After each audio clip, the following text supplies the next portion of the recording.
Hey guys, Ryan here, and today we're bringing you a video in the Object 257 on Khan. Not my favourite map in the game, but it's a tier 9, tier 10 game. I'm platooned with Curtis, and it's a mostly tier 10 game, and there is one artillery in each team, both T92s, which are fairly scary prospect on a map like this. However, as we start this game here, I'm going to notice something that I'm going to mention to Curtis, and that is, I see those two gun marks in the T92. So I've said to Curtis that I'm hoping that means our artillery players will be fairly competent in this game, and I've got high hopes for him to be useful. And you're going to see during this game that my expectations turned out to be well-founded. So moving in, this game's going to be a bit about positioning. Obviously it's a very large map. I'm driving straight forwards to where all the brawling and fighting happens, get myself stuck in. At the same time, you've got to be wary of usually there's a part of the map where it's usually well known all the brawling happens, already might be pre-aimed there, and I'm about to open the map and look at my team.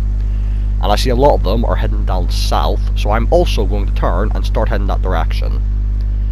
I'm not going to follow them exactly, but on a map this large, I want to be close enough that if a load of enemies come out, I'm overwhelmed, I can retreat and have friendly guns overlooking me. So first that's going to come in the form of me just popping up here, try and get some vision out, see if I can get any shots at anyone. And you're going to see that because of the hills here and my lack of gun depression, I'm going to struggle really to aim a good shot at anyone. I can only see the turret, the Centurion, so I couldn't quite get a good shot. And now that I'm spotted, I don't want to stay still, so I've decided I'm going to leave and actually move even further south. Because again, if you look at the mini-map, you can see we've got a lot of tanks down there. So again, sticking with the team, I'm heading even further south.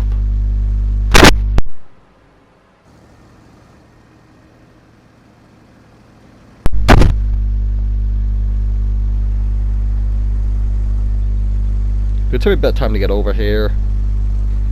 And again, this is going to be a bit more of a patient game by me, to begin with.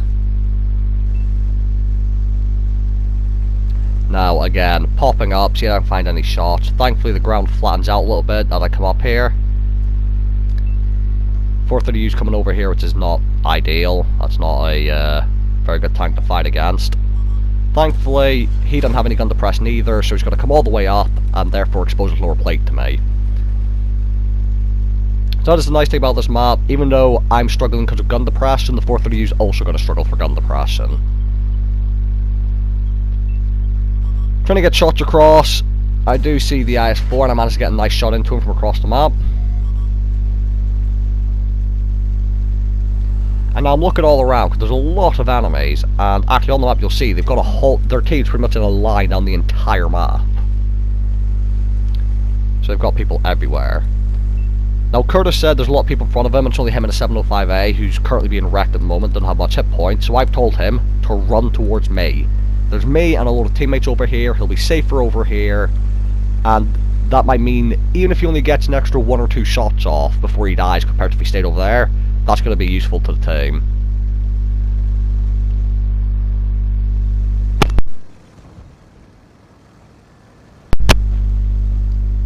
Now see in the map, 3 tanks to the left, TD in front,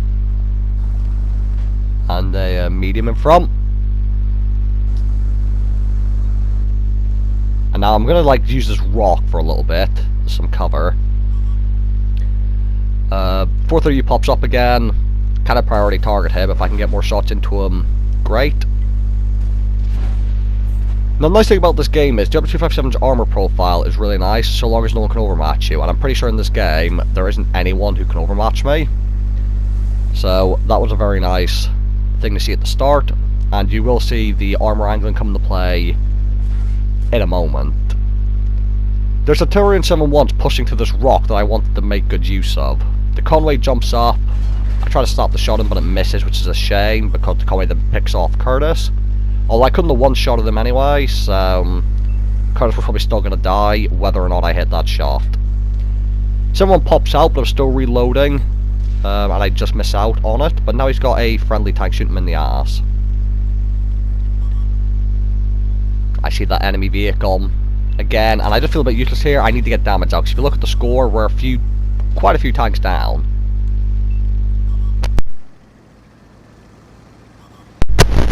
.277's on his way over, so now I need to just do something. Trying to find a shot in anyone. And now I see in the mini-map, 277's properly going for it, so I'm going to try and get one more shot in, miss. And now it's time to reverse angle. See, I'm going to turn my ass away from the 277, so on my side. And I do manage to bounce him. And I am going to get one more shot in. Now there's 100 hit points, so I would prefer an enemy, or sorry, a friendly tank to take the kill, so I don't have to waste my shot on him. But see, I'm going to get ready just in case. And I'm sure those pick him up. Coin misses me, and now watch the armor angling here as I missed the convoy. There's a 907 in front of me. Right as I come over the ridge line, as I'm going to go over, right when I think he's about to fire, I'm going to jerk my tank to the right. And thankfully my prediction when he was about to fire was about right, and it goes into my tracks and doesn't pan. So that's what you got to do in this thing. You just got to angle right when you think they're about to fire. Now look over there, 430 used a one-shot, Conway's a one-shot, so I need to prioritize these people, because we need to start getting rid of tanks. We've lost another 2 tanks in quick succession. I'm going in.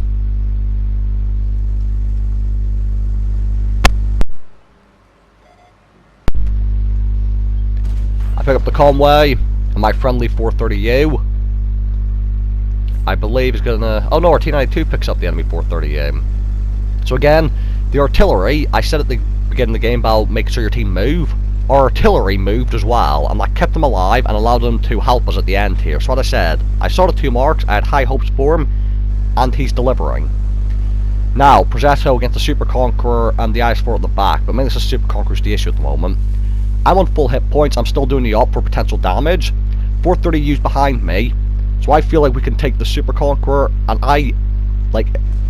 if I finish this game on full health, I'll have wasted potential damage taken for the op. So now's the time that, because our 430 used here, I've decided I'm going to let the Super Conqueror shoot me in the side. So now, 430's arrived, I'm going to stay just flat angle, give him easy shots at me, and I want him to pen me. Right here, I'm just trying to get closer. I see, giving him my pike nose to shoot at. He's actually just going for my side, but he should just be shooting my pike nose. Artillery finished off the Super Conqueror. And now, I've taken damage, which is going to work for the contract. And I've still got 1,000 hit points, which should work to mean artillery can't kill me. Hopefully, he should be able to do 1,000 to me. I angled just in time to block the IS-4 shell. Me and the 430 were going in. 430U misses.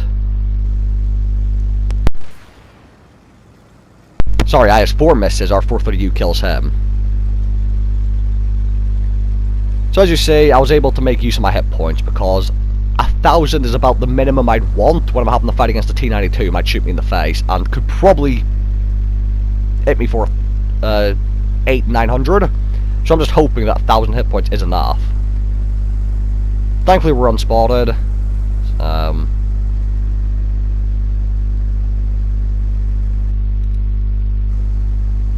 All as well. See, I'm avoiding all the trees because I don't want to give the T92 any idea of what's happening. And now it's me, the 430U, and the T92 who survived because he followed the team. As I can't stress how important it is that you do that on these bigger maps. If you're an artillery or if you're not a top tier tank. And even if you are a top tier tank, it's always good to follow them. I say don't have to go directly with them, it's just nice. Like, if you go off by yourself and end up running to 8 enemies and die.